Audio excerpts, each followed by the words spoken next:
ব্লগটি আজকে এখান থেকে শুরু করছি বন্ধুরা। দেখো, এটা আমাদের গাছের কাঁঠাল। এটা যাবে মঙ্গলবার মায়ের মন্দিরে।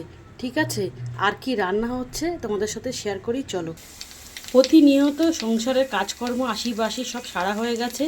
আজকে রবিবার ছুটির দিন, কিন্তু আমাদের নিষ্কৃতি নেই কাজ থেকে। দেখো, আজকে টিফিন হয়ে গেছে পরোটা আর হচ্ছে আলু ভাজা। এটা আর শেয়ার করলাম না তোমাদের সাথে। বানাচ্ছি আজকে বৃষ্টিমুখর দিনে। দেখো, সমস্ত রকম ডাল দিয়ে খিচুড়ি। এই খিচুড়িটা খেতে কিন্তু ভীষণ ভালো লাগে বন্ধুরা। একটা কথা তোমাদের আমি বলি, সম পরিমাণে সব কিছু নেবে, তাহলে কিন্তু খিচুড়ির স্বাদ ভীষণ ভালো হবে। দেখতে পাচ্ছ এখানে 4 রকম ডাল আছে আর জিরে কাঠি চাল আছে। এটা কিন্তু গোবিন্দভোগ চাল দিয়ে করছি না, ঘরোয়া খাওয়া তো। গোবিন্দভোগ চালটা উপোসের দিনে খিচুড়ি বানালে আমি বানাই। ঠিক আছে, চালটা ধুয়ে পরিষ্কার করে নিয়েছি। এইভাবে এখন ভাজবো না, এটা পরে ভাজবো। তো দেখো, আর তার সাথে থাকবে আজকে 2টো ডিম, এখানে হলুদ, একটু লঙ্কার গুঁড়ো, নুন, পেঁয়াজ কুচি, লঙ্কা কুচি দিয়ে ভালো করে ফেটিয়ে রেখে দিয়েছি। এটা খিচুড়ির সাথে খাবো বলে। ঠিক আছে, তো আর কি লাগছে সেটা আমি তোমাদের সাথে শেয়ার করি। এখানে হাঁড়িতে গরম জল বসিয়ে দিয়েছি, খিচুড়িতে দেব। কড়াইতে 5 ফোড়ন, শুকনো লঙ্কা ফোড়ন, তেজপাতা ফোড়ন আর চেরা কাঁচা লঙ্কা দিয়ে ফোড়ন থেকে ভালো গন্ধ বেরোলে কাঁঠালের দানা, আলু দিয়ে দিয়েছি। ঠিক আছে, একটু নুন দিয়ে ভাজা ভাজা করছি। দেখো, আজকে এই দিয়ে কিন্তু আমি খিচুড়িটা করব। আর কি দিচ্ছি চলো মশলাপাতি তোমাদের সাথে শেয়ার করছি। তোমরা কিন্তু বাড়িতে ছুটির দিনে বৃষ্টির সময় এইভাবে খিচুড়ি বানিয়ে খাবে, আর কেমন হয়েছে আমাকে কমেন্ট করে জানাবে। ঘরোয়া রেসিপি তোমাদের সাথে আমি শেয়ার করি বন্ধুরা, কেমন লাগে তোমাদের কমেন্ট করে জানাবে। তোমরা এর মধ্যে আরও কোনো ডাল অ্যাড করতে পারো, যে কোনো ডাল দিলেই কিন্তু খিচুড়িটা সুস্বাদু হবে।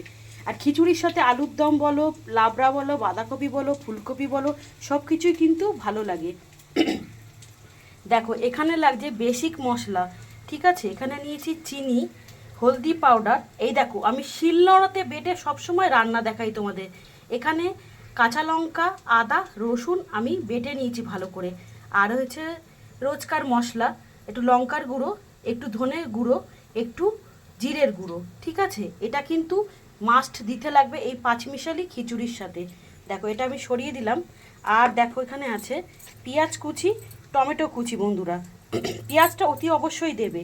আর নিরামিষ করলে জিরে ফোড়ন দেবে, আর আমিষ করলে 5 ফোড়ন দেবে। 5 ফোড়ন দিয়েও করতে পারো, যার যেটা ফ্লেভারটা ভালো লাগে। আর লাগছে অল্প ঘি। আমি কিন্তু তেল মশলা খুব কম দিয়েই ব্যবহার করছি রান্নাবান্না। এখন তো হেলথ কনসাস, আর ডাক্তার আমাকে খুব তেল মশলা খেতে বারণ করে দিয়েছে বন্ধুরা। একদম যত তেল মশলা কম খাবে বলেছে, শরীর স্বাস্থ্য ভালো লাগবে। আর নামানোর সময় লাগবে আমার শাহি গরম মশলা। এই গরম মশলাটা আমি বেটে করি, কিন্তু এই গরম মশলাটা দিলে গন্ধটা আমার ভীষণ ভালো লাগে। তো চলো বন্ধুরা, তোমাদের সঙ্গে নিয়ে আজকে রান্নাটা শুরু করে দিই। দেখো, আমি পেঁয়াজটা আর টমেটোটা অ্যাড করে দিয়েছি এখানে। এটা ভালো করে একটু ভেজে নিয়ে ডাল চাল সব একবারে দিয়ে সাঁতলে নেব। এই দেখো বন্ধুরা, আমি চাল ডাল সব মিশিয়ে দিয়েছি, হলুদ দিয়েছি, লবণ দিয়েছি। এই পেঁয়াজ টিয়াজ সব কিছু মশলার সাথে ভালো করে মিশিয়ে নেব। ঠিক আছে, তারপরে কিন্তু এই বাটা মশলাটা দিয়ে গরম জলের মধ্যে দিয়ে দেবো। খিচুড়ি ফুটলে ঘি আর গরম মশলা দিয়ে নামিয়ে নেবো। এইভাবে একদিন তোমরা করে খেয়ে দেখো। বিভিন্ন ধরনের করে খেয়ে দেখলে মুখের স্বাদও পরিবর্তন হবে বন্ধুরা, আর খেতেও কিন্তু দুর্দান্ত লাগবে। দেখো, এইভাবে আমি তেলের সাথে একদম মশলা দিয়ে সাঁতলে নিচ্ছি।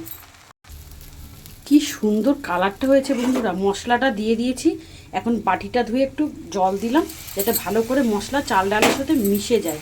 ঠিক আছে, ভিডিওটা রাখলাম। আর কিছুই না, গরম জলের মধ্যে খিচুড়িটা মানে এই চাল ডালটা দিয়ে দেবো। ফুটলে ঘি গরম মশলা দিয়ে একটু নুন হলুদ সব কিছু ঠিকঠাক আছে কিনা দেখে নেবো। দারুণ লাগবে খেতে। তোমরা চাইলে একটু সবজিও অ্যাড করতে পারো, আমি সবজি দিয়ে করছি না।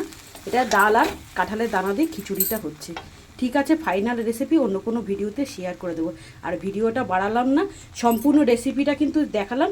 জাস্ট তোমরা গরম জল দিয়ে এইভাবে বসিয়ে দেবে। ঠিক আছে, রাখছি ভিডিওটা এখানে, দেখাবে অন্য কোনো ভিডিওতে। ভালো লাগলে রেসিপিটা সেভ করে রাখবে আর লাইক কমেন্ট করে দিও। যাদের খুব ভালো লাগবে ফলো করে পাশে থাকো।